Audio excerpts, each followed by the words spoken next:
heard of a couple listed a 3-bedroom detached for about $105 million in January. The agent told them the spring market would bring them multiple offers. It is now May. They had 147 days on the market, 2 price reductions, and 0 offers. They dropped from $1,500,000 to $999,000.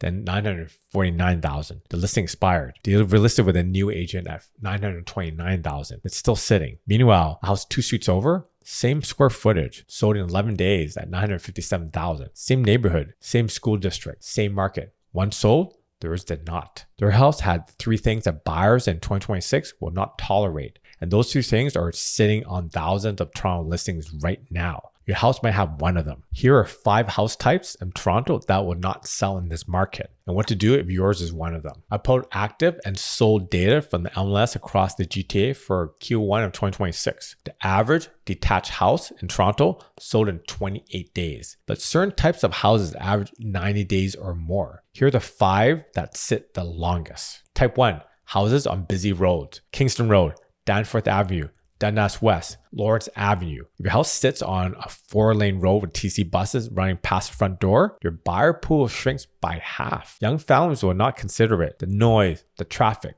the safety concern with kids. TRREB data shows detached homes on big roads like that take 40 to 60% longer to sell than comparable homes on residential streets in the same neighborhood. But when they do sell, they sell for 8 to 12% less. Type 2, houses back onto rail corridors are highways. The Lakeshore Gold Line, the Barrie Corridor, the Gardner, the 401, buyers pull up the satellite view before they book a showing. They see rail tracks or a highway behind your backyard, they skip the listing entirely. The discount is permanent. These houses sell for 10 to 15% below comparable homes without the rail or highway exposure. In a slow market, they do not sell at all. They just sit. Type 3, houses with outdated infrastructure, knob and tube wiring, aluminum wiring, galvanized steel plumbing, oil tank in the basement. These are not cosmetic issues. These are insurance and financing issues. Most lenders would not approve a conventional mortgage on a house with knob and tube wiring unless the buyer commits to rewiring within 30 to 60 days. Most insurers will not cover it at standard rates. A house with aluminum wiring in East York or Scarborough that would sell for $950,000 with copper wiring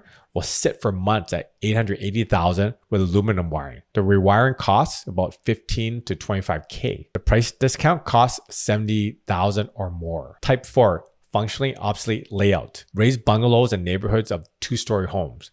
Side splits with 6 half levels and no open sight lines. Houses with a primary bedroom on the main floor and 2 bedrooms upstairs with a shared bathroom. Layouts that made sense in 1968 do not match how families live in 2026. Buyers want open main floor, 3 bedrooms on 1 level, and at least 2 full bathrooms. If your floor plan requires a paragraph to explain, your listing will sit. Type 5, overpriced relative to recent comparable sales. This is the most common reason a house sits. The seller anchors to what their neighbor got in 2022 or a year ago. But the market has moved. A house that's priced even 5% above the last 3 comparables sales in the area takes 3 times longer to sell according to TRREB data. And every week it sits, buyers assume something is wrong with it. The listing goes stale. The price drops start, and each price drop signals desperation to every buyer watching. These house types have always sold slower, but in 2022, it did not matter.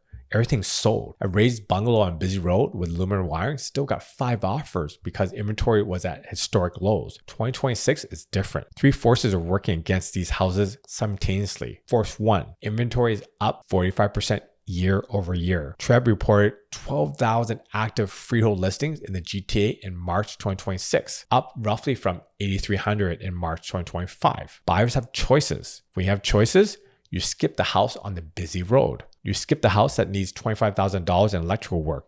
You go to the next listing. Force 2, months of supplies have nearly doubled. Toronto freehold went from roughly 2.1 months of inventory in early 2024 to 3.8 months in Q1 2026. Anything above 4 months, buyer's market. The houses that sell quickly are the ones with no issues. The houses with any of the 5 problems I just described get pushed to the back of the line. Force 3, the stress test still qualified buyers at 2% above their contract rate. So a couple earning $250,000 combined qualifies for $1.1 to $1.2 million in mortgage. That is enough for a clean 3-bedroom detached in the East End or a semi in the West End. It is not enough to take a risk on a house that needs $25K in wiring and $15,000 in plumbing on top of the purchase price. Qualified buyers are not stretching for problem houses. They're buying clean ones, letting the rest sit. If your house has been sitting and you're trying to figure out why, this is the channel. I put out new data every week on the Toronto housing market and how to move up. Subscribe so it shows up in your feed. Here's what happens when a house sits. And I see this cycle repeat every single week in my listings feed. Week 1 through 4, the listing is fresh.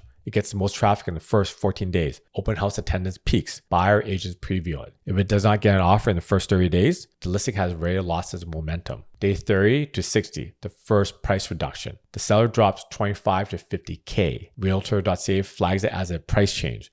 Some buyers come back, but the damage is done. Every buyer who looked at it in week 1 and past now sees a price drop and thinks, what is wrong with this house? Days 60 to 90, days of market stigma takes hold. When a listing crosses 60 days in the Toronto freehold market, buyer agents start flagging it internally. Why has it been sitting? The assumption is always negative. Foundation issues, neighbor dispute, undisclosed defect. And even if the only problem is the price, the perception has shifted. Day 90 and beyond, the listing expires and resets. The seller terminates the listing, waits a week, lists with a new agent at a lower price. But the MLS history does not disappear. Any competent buyer agent pulls the listing history and sees the original price. Every reduction, every failed attempt. The seller has now lost 3 to 4 months, dropped 75 to 100K from the original ask, and still has no offer. That couple from Scarborough, from the opening, I've been watching their listing. They are at month 5 of this cycle. Their house is now priced